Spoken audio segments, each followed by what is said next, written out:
Right now we've got 10 minutes until we serve the food. We will be serving 1,000 people out of this kitchen. In total, I think it's 30,000 meals. This is my husband. Hi.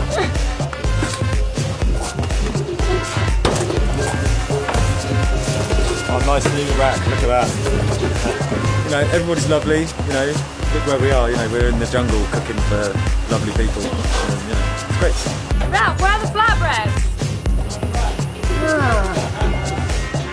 So it became really important for us to, as much as we could for catering and for the hospo experiences, to source those ingredients in a way that, you know, to find the things locally. And actually we're working with about, I think, 27 farms right now.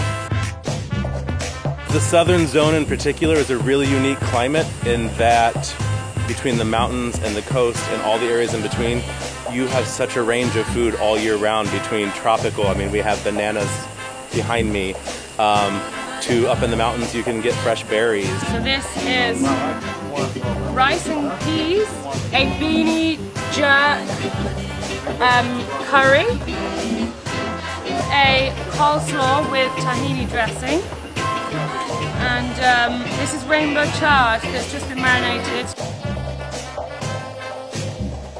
It's so nourishing and colorful. It's like a complete rainbow of deliciousness. Thank you so much, kitchen staff. As a member of the Los Angeles Barbecue Club, I want you to know that I've been very satisfied. And this is so nurturing and filling. It's everything I need it to be when I'm out here in the jungle working my ass off.